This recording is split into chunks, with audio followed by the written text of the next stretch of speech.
Capítulo 15. ¿Cómo engañar a los 6 fantasmas del miedo? Cuando haya leído este último capítulo, haga inventario de sí mismo y descubra cuántos fantasmas se interponen en su camino. Antes de poder utilizar cualquier parte de esta filosofía con éxito, su mente tiene que estar preparada para recibirla.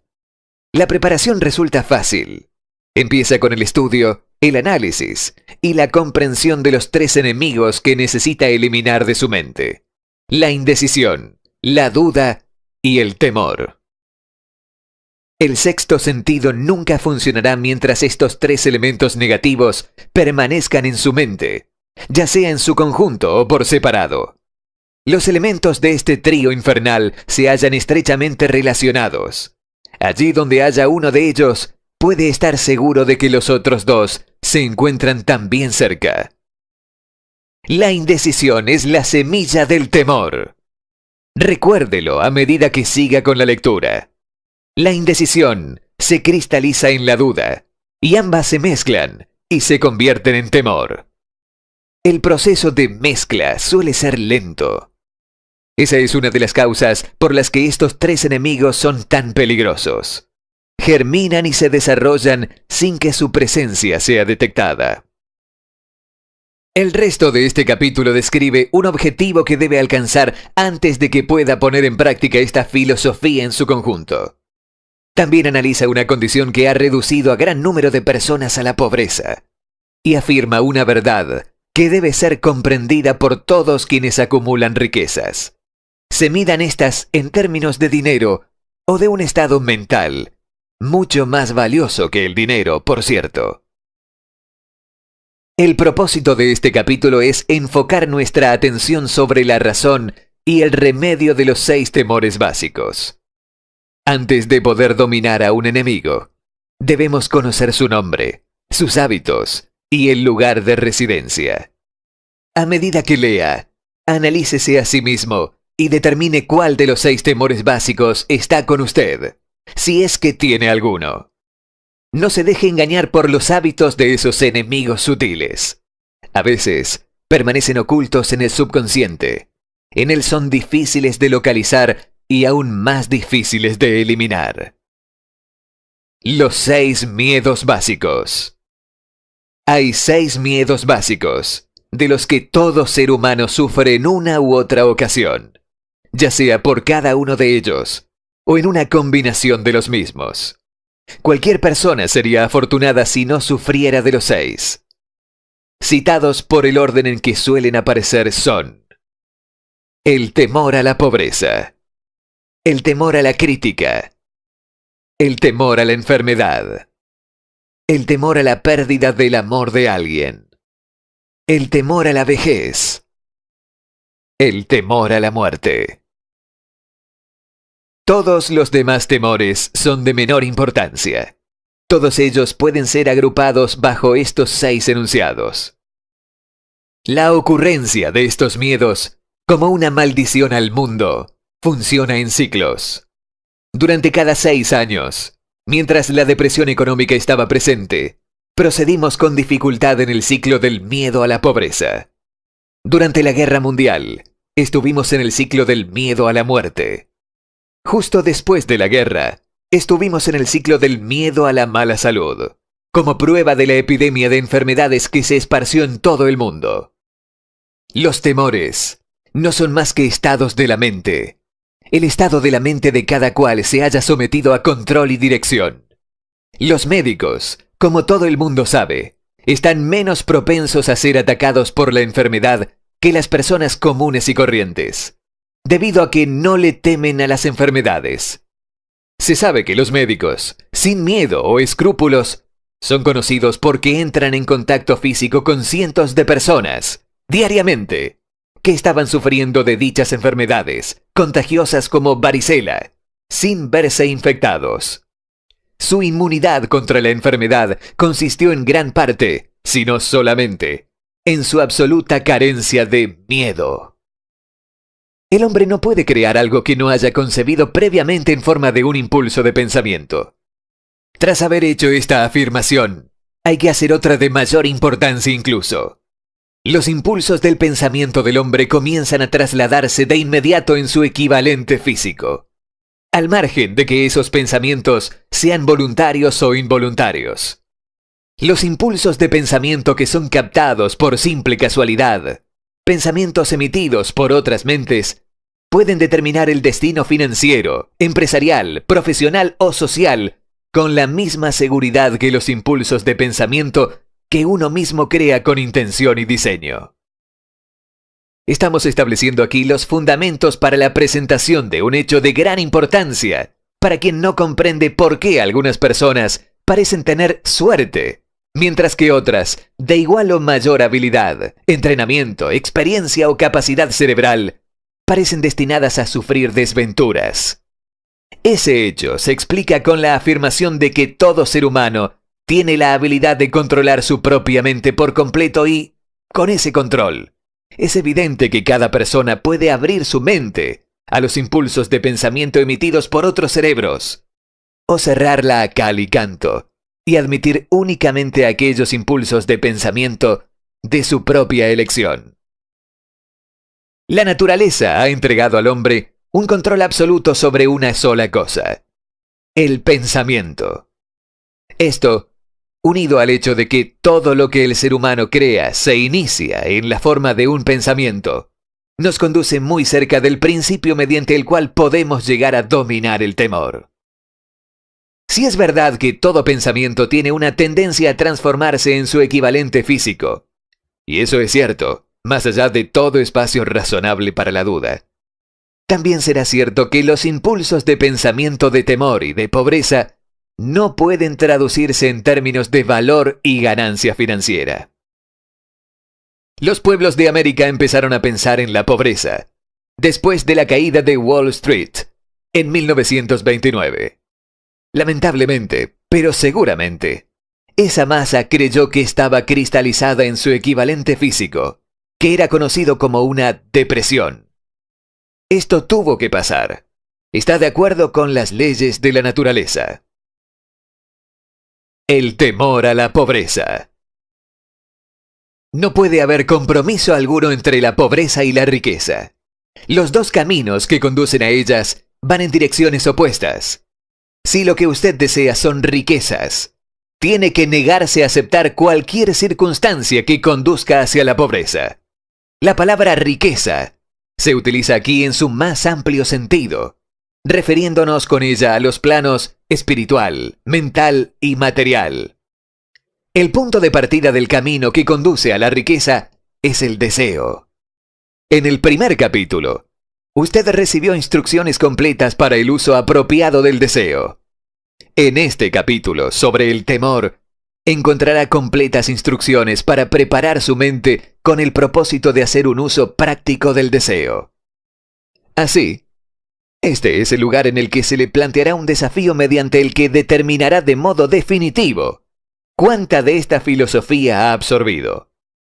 Aquí está el punto en el que puede convertirse en profeta y pronosticar, con exactitud, qué le depara el mañana. Si después de haber leído este capítulo usted se encuentra dispuesto a aceptar la pobreza, será mejor que prepare a su mente para recibir pobreza. Se trata de una decisión que no podrá evitar. Si lo que exige son riquezas, determine en qué forma las recibirá y cuánto necesitará para sentirse satisfecho. Ya conoce el camino que conduce a la riqueza. Se le ha proporcionado una especie de mapa de carreteras que, de seguirlo, lo mantendrá en la vía adecuada. Si se descuida y no inicia el recorrido del camino, o si se detiene antes de haber llegado, no podrá echarle la culpa a nadie, excepto a usted mismo. Esa responsabilidad es exclusivamente suya. Ninguna justificación le salvará de aceptar la responsabilidad si ahora fracasa o si se niega a exigirle riquezas a la vida. Porque la aceptación le exige una sola cosa, la única que usted puede controlar: un estado de la mente. Un estado mental es algo que uno asume, no se puede comprar, sino que ha de ser creado. El temor más destructivo. El temor a la pobreza es un estado mental, nada más. pero es suficiente para destruir la posibilidad de lograr lo deseado en cualquier empresa. Una verdad que se hizo dolorosamente evidente durante la depresión. Este temor paraliza la facultad del raciocinio, destruye la facultad de la imaginación, elimina la autoconfianza, merma el entusiasmo, desanima la iniciativa, conduce a la incertidumbre de propósito, estimula la dilación, elimina el entusiasmo y convierte el autocontrol en una imposibilidad.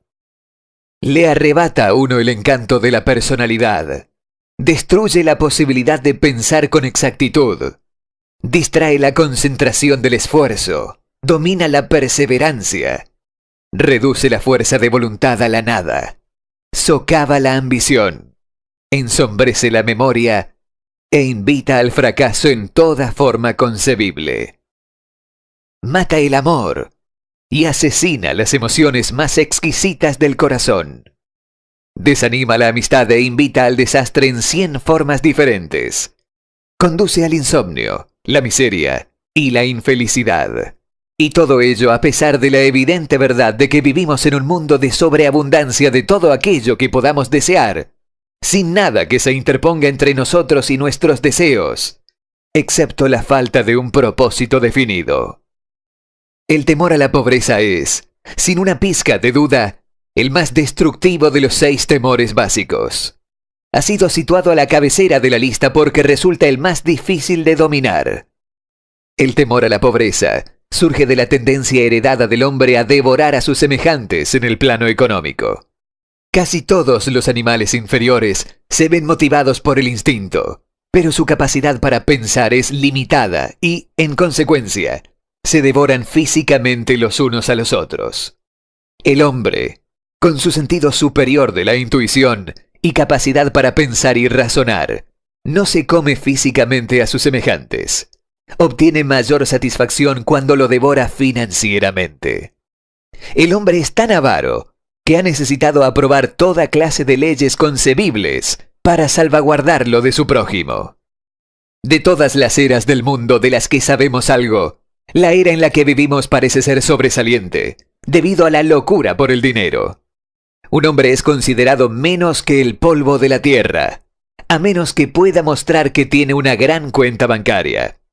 Pero si tiene dinero, sin importar cómo lo adquirió, él es un rey o un personaje importante. Está sobre la ley, gobierna en la política, domina en los negocios y todo el mundo que lo rodea hace una reverencia de respeto cuando pasa.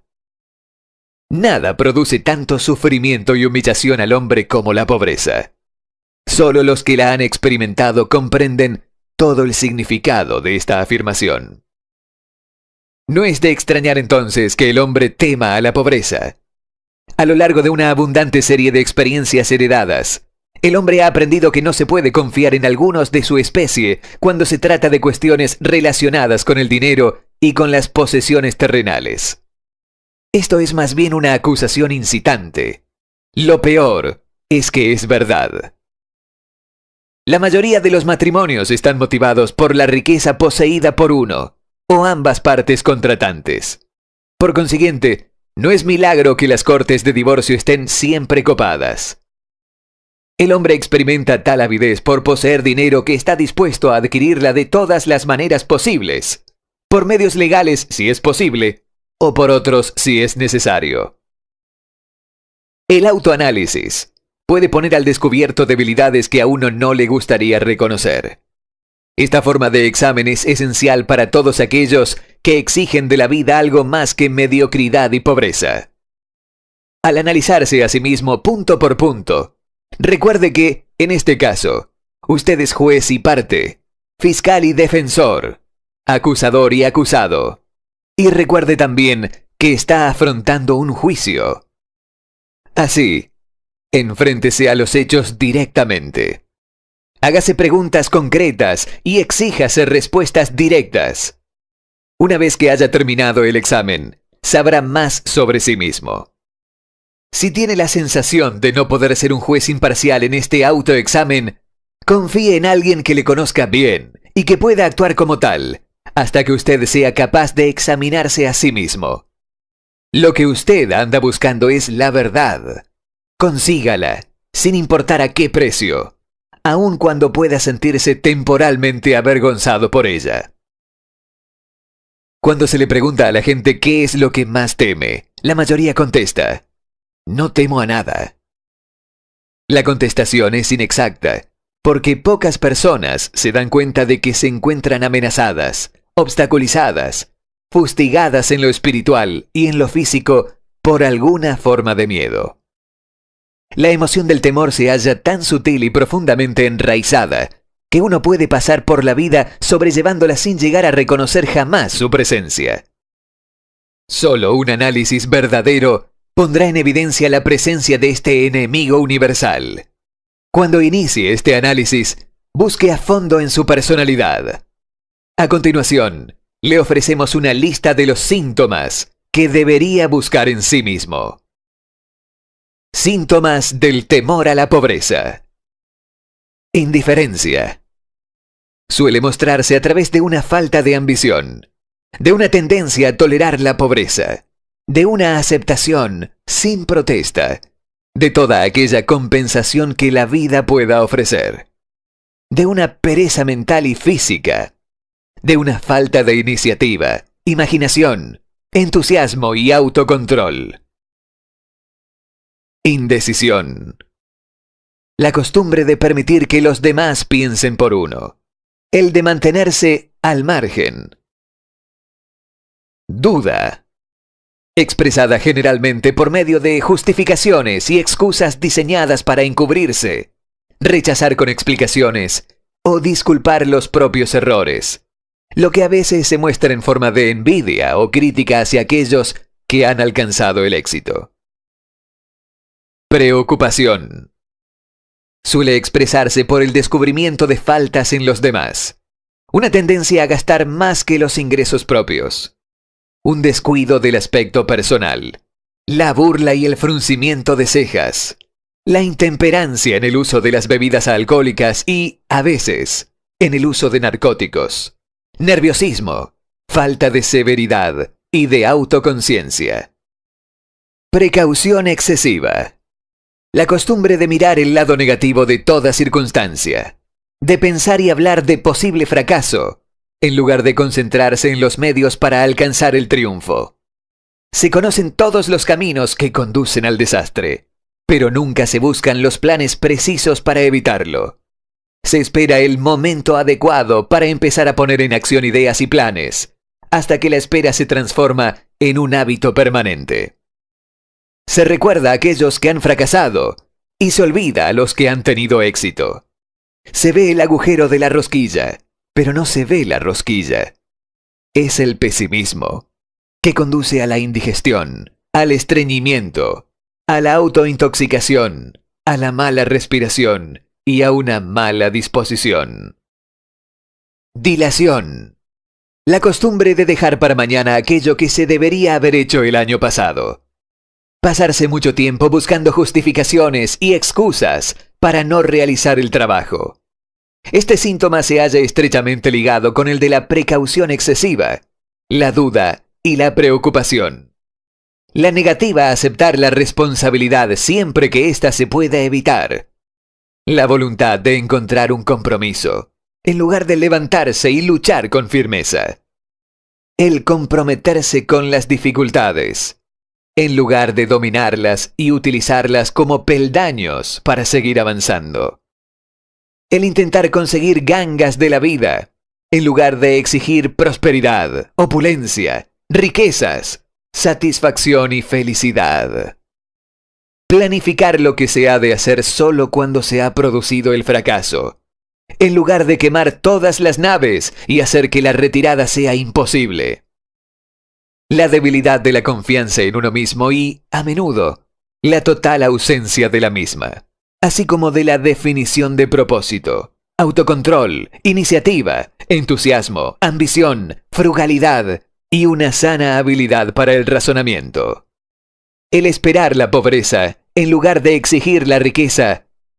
El asociarse con aquellos que aceptan la pobreza y no buscar la compañía de quienes exigen y reciben la riqueza. El dinero habla. Algunos preguntarán, ¿por qué ha escrito un libro sobre el dinero? ¿Por qué medir las riquezas en dólares? Algunos pensarán que hay otras formas de riqueza mucho más deseables que el dinero. Y estarán en lo cierto. Sí, hay riquezas que no pueden medirse en términos monetarios. Pero millones de personas dirán, dame todo el dinero que necesito y yo me encargaré de encontrar aquello que deseo. La razón principal por la que he escrito este libro es porque millones de hombres y mujeres se encuentran paralizados por el temor a la pobreza. Lo que esa clase de temor es capaz de hacerle a uno fue muy bien descrito por Whitbrook Pigler. El dinero no es más que conchas de almejas, o discos de metal, o trozos de papel. Y hay tesoros del corazón y del alma que el dinero no puede comprar.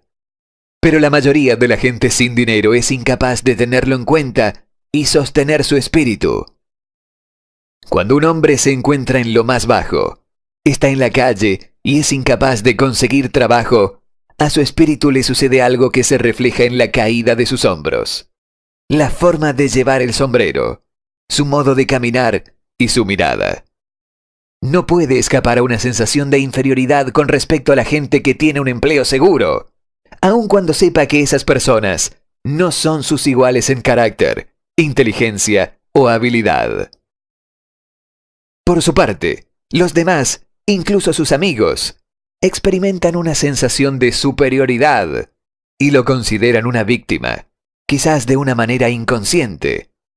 Tal vez ese hombre pida prestado durante un tiempo, pero no el suficiente como para continuar con la vida a la que está acostumbrado. Y tampoco podrá continuar pidiendo eternamente.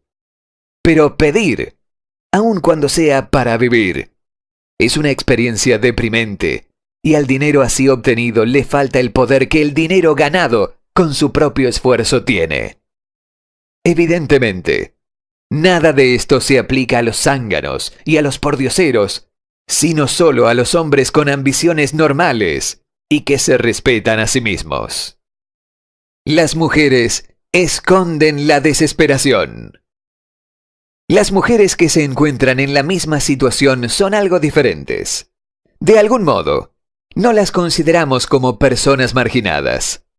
Raras veces viven en la miseria o piden por las calles, y cuando se encuentran entre la gente, no se las reconoce por las mismas señales que identifican a los hombres mendigos. Desde luego, no me refiero a las harapientas de la gran ciudad, que son la parte opuesta de los vagabundos masculinos confirmados. Me refiero a mujeres bastante jóvenes, decentes y con inteligencia. Tiene que haber muchas mujeres así, pero su desesperación no resulta tan evidente. Quizás se suicidan. Cuando un hombre se encuentra sin dinero y desempleado, dispone de tiempo para lamentarse. Es posible que viaje muchos kilómetros para buscar un trabajo y descubra que el puesto ha sido ocupado ya, o que solo se trata de uno de esos puestos sin salario fijo, con solo una comisión sobre las ventas de algún cachivache inútil que nadie compraría, excepto por piedad. El hombre vuelve a encontrarse en la calle, sin un sitio al que ir, excepto a cualquier parte. Así que camina y camina. Contempla los escaparates de las tiendas. Observa lujos que no son para él. Se siente inferior y deja paso a otras personas que se detienen a mirar con un interés activo. Deambula por la estación y entra en la biblioteca para descansar los pies y calentarse un poco. Pero eso no es lo mismo que buscar un trabajo, de modo que no tarde en reanudar la marcha. Es posible que no lo sepa, pero su falta de objetivo le delatará aunque las líneas de su figura no lo hagan. Es posible que vaya bien vestido, con las ropas que le quedaron de cuando tenía un trabajo estable, pero esas ropas no sirven para enmascarar su caída. El dinero hace la diferencia. Ve a miles de otras personas a su alrededor, todas ellas ocupadas con sus trabajos, y las envidia desde lo más profundo de su alma. Todas tienen su independencia, su amor propio y su orgullo, y él no puede convencerse a sí mismo de que también es un buen hombre, por mucho que reflexione y llegue a un veredicto favorable hora tras hora. Precisamente el dinero es lo que establece esta diferencia en él. Con un poco de dinero, volvería a ser él mismo. Algunos empleadores toman la más espantosa ventaja de las personas que están arruinadas. Las agencias cuelgan pequeños letreros de colores, ofreciendo miserables salarios a hombres en quiebra, de $12 a la semana, $15 a la semana. Un trabajo por $18 a la semana es una ganga, y cualquiera con $25 a la semana para ofrecer no colgaría el trabajo al frente de una agencia por medio de un letrero en colores. Yo tengo un aviso cortado con tijeras de un periódico local pidiendo un empleado de oficina, un buen y limpio escritor para tomar pedidos telefónicos para un local de sándwiches de 11 a.m. a 2 p.m. por $8 al mes. No $8 a la semana, sino que 8 al mes. El aviso también decía: religión del Estado. ¿Puede usted imaginar el brutal descaro de cualquiera que exija un empleado de oficina bueno y limpio por 11 centavos la hora, investigando la religión de la víctima? Pero eso es lo que le ofrecen a las personas que están en la ruina. El temor a la crítica. Nadie puede afirmar con precisión cómo llegó el hombre a experimentar este temor, pero lo cierto es que lo experimenta, y de una forma muy fuerte. Algunos creen que este miedo apareció en el momento en que los políticos se profesionalizaron. Otros creen que se puede remontar a la época cuando las mujeres por primera vez se empezaron a preocupar de los estilos en su vestimenta. Este autor atribuye el temor básico a la crítica a esa parte de la naturaleza heredada del hombre que lo induce no solo a arrebatar los bienes y mercancías de sus semejantes, sino también a justificar su actuar mediante la crítica del carácter de los demás. Es un hecho ampliamente conocido que un ladrón critica al hombre al que ha robado, que los políticos que buscan un puesto no despliegan sus propias virtudes y sus calificaciones, sino que intentan desmerecer a sus contrincantes. El miedo al criticismo toma muchas formas, la mayoría de las cuales son nimias y mundanas. Por ejemplo, los calvos son así por ninguna otra razón que su miedo al criticismo. Las cabezas se ponen calvas, debido a las bandas muy ajustadas de los sombreros que cortan la circulación desde las raíces del pelo. Los hombres usan sombreros no porque realmente los necesiten, sino principalmente porque todos lo están haciendo. El que sigue el ejemplo y del mismo modo, por miedo de que el otro individuo lo critique. Las mujeres rara vez son calvas, o incluso tienen poco pelo, porque ellas usan sombreros que les queden sueltos, donde el único propósito de ellos es adornar. Pero no se debe asumir que las mujeres están libres de su miedo al criticismo. Si alguna mujer reclama diciendo que es superior a un hombre con respecto a este miedo, pídale que vaya por la calle usando un sombrero de los años 1890. Los astutos fabricantes de ropa no han sido flojos a la hora de capitalizar este temor básico por la crítica, con el que toda la humanidad ha sido maldecida. Cada temporada cambian los estilos de numerosos artículos. ¿Quién establece los estilos? Desde luego no es la persona que compra la ropa, sino el fabricante. ¿Por qué éste cambia los estilos con tanta frecuencia? La respuesta es obvia: para vender más ropa. Por la misma razón, el fabricante de automóviles cambia todas las temporadas los modelos de sus vehículos. Nadie quiere conducir un automóvil que no sea de los últimos salidos de fábrica. Hemos descrito la forma en que la gente se comporta bajo la influencia del temor a la crítica, tal y como se aplica a las pequeñas y mezquinas cosas de la vida. Examinemos ahora el comportamiento humano cuando ese temor afecta a las personas en relación con acontecimientos más importantes de las relaciones humanas. Tomemos, por ejemplo, a cualquier persona que haya alcanzado la edad de la madurez mental, de los 35 a los 40 años de edad como promedio. Si pudiéramos leer sus pensamientos, encontraríamos una decidida incredulidad hacia las fábulas enseñadas por la mayoría de los dogmáticos de hace unas pocas décadas. No obstante, usted no encontrará a menudo una persona que tenga el valor de asegurar abiertamente su creencia sobre este tema.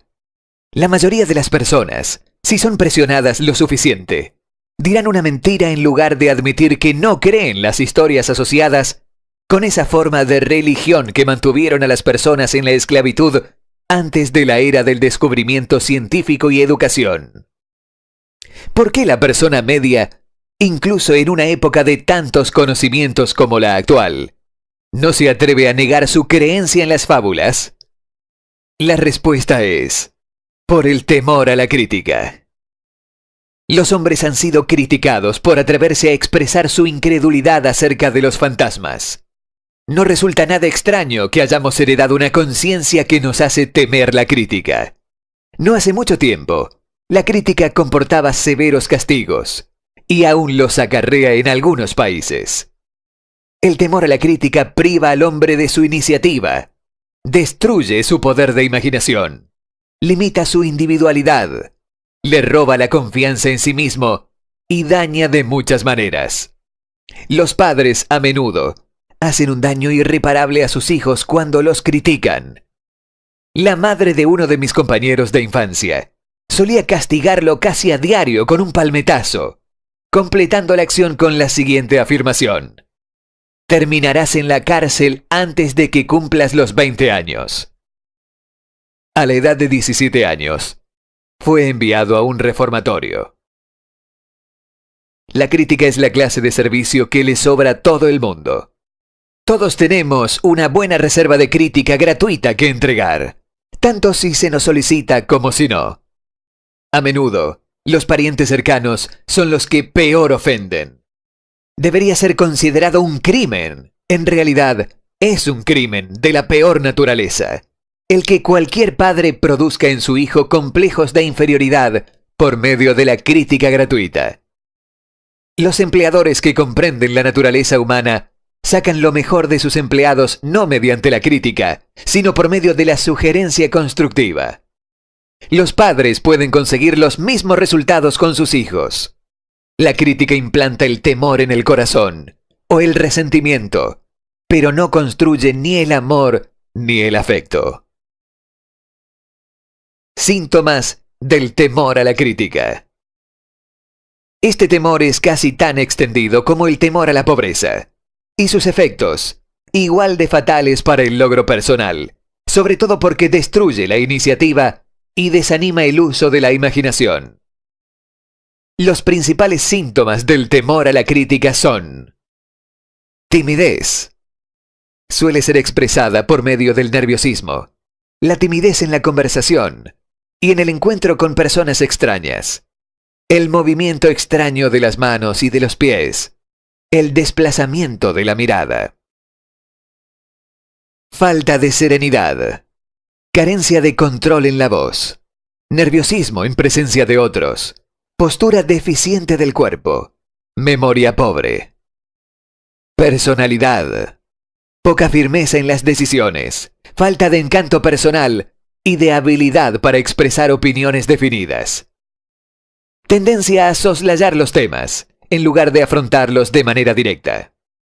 Estar de acuerdo con otros, sin haber examinado sus opiniones con cuidado. Complejo de inferioridad. Costumbre de expresar autoaprobación por medio de la palabra y las acciones, como un medio de enmascarar una sensación de apocamiento. Utilizar palabras grandilocuentes para impresionar a los demás, a menudo sin conocer siquiera el significado de lo que se dice. Imitar a otros en la ropa, el discurso y las actitudes. Fanfarronear de logros imaginarios. Esto produce a veces una imagen superficial de sentimiento de superioridad. Extravagancia. Costumbre de intentar mantenerse a la altura de los demás, gastando mucho más de lo que se tiene. Falta de iniciativa. Fracaso para aprovechar las oportunidades para el progreso propio. Temor a expresar opiniones. Falta de confianza en las propias ideas. Responder de forma evasiva a los superiores. vacilar en la actitud y en el discurso, engañar en las palabras y en los hechos. Falta de ambición, pereza mental y física, falta de autoafirmación, lentitud para tomar decisiones, dejarse influir con mucha facilidad, criticar a los demás a sus espaldas y halagarlos cuando están delante, aceptar la derrota sin protesta o abandonar una empresa cuando se encuentra con la oposición de otros, sospechar de otras personas sin causa alguna, falta de tacto en la actitud y el discurso, no estar dispuesto a asumir la responsabilidad de los propios errores. El temor a la enfermedad. Este temor tiene sus orígenes en la herencia, tanto física como social. Sus orígenes están estrechamente asociados con las causas del temor a la vejez y a la muerte, porque le conduce a uno al borde de mundos espantosos, de los que el ser humano no sabe nada, pero acerca de los cuales se le han contado historias inquietantes. También existe la opinión generalizada de que ciertas personas, poco éticas, se han embarcado en el negocio de vender salud por el método de hacer temer a la enfermedad. El temor del hombre a la enfermedad procede de las terribles imágenes que se han implantado en su mente acerca de lo que puede suceder si la muerte le llega. También la teme por la carga económica que puede representar. Un destacado médico estimó que el 75% de los pacientes sufre de hipocondría. Se ha demostrado del modo más convincente posible que el temor a la enfermedad, incluso cuando no exista la menor causa, suele producir los síntomas físicos de la enfermedad temida. La mente es muy poderosa. Construye o destruye. Los fabricantes de medicamentos han hecho enormes fortunas jugando con la debilidad del temor a la enfermedad. Esta forma de imposición sobre una humanidad crédula llegó a ser tan predominante hace una década que la revista Collier's emprendió una campaña contra los peores ofensores en el negocio de los medicamentos patentados. Durante la epidemia de la influenza, que partió durante la Primera Guerra Mundial, el alcalde de Nueva York tomó medidas drásticas para verificar el daño que las personas se estaban haciendo a sí mismas a través de su miedo inherente a la mala salud. Él llamó para consultar al editor del periódico y les dijo: «Caballeros, siento que es necesario pedirles que no publiquen encabezados intimidadores con respecto a la epidemia de influenza. A menos que cooperen conmigo, nosotros tendremos una situación que no podremos controlar». Los periódicos dejaron de publicar historias sobre la influenza, y en el plazo de un mes, la epidemia había sido exitosamente erradicada. Por medio de una serie de experimentos realizados hace algunos años, se demostró que la gente puede enfermar por sugestión.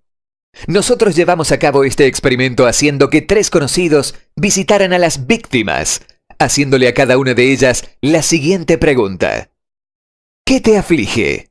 Pareces terriblemente enfermo. El primero en hacer la pregunta no solía provocar en la víctima más que una mueca de disgusto y un casual «Oh, nada, estoy muy bien». El segundo solía encontrarse con la siguiente respuesta: «No lo sé con exactitud, pero me encuentro mal». La víctima admitía ante el tercero que se encontraba enferma. Si lo duda, intente hacer lo mismo con un conocido, pero no lleve el experimento demasiado lejos. Existe cierta secta religiosa cuyos miembros se vengan de sus enemigos mediante el método del embrujamiento. Dicen que hechizan a la víctima. Hay pruebas de sobra de que la enfermedad suele comenzar en forma de un impulso de pensamiento negativo. Tal impulso puede pasar de una mente a otra por sugestión o ser creado por una persona en su propia mente. Un hombre bendecido con mucha más sabiduría de lo que el siguiente incidente pudiera indicar, dijo en cierta ocasión: «Cuando alguien me pregunta cómo me siento, mi respuesta sería darle un puñetazo». Los médicos aconsejan un cambio de clima a sus pacientes en beneficio de su salud, cuando lo realmente necesario sería un cambio de actitud mental. La semilla del temor a las enfermedades se encuentra en cada mente humana.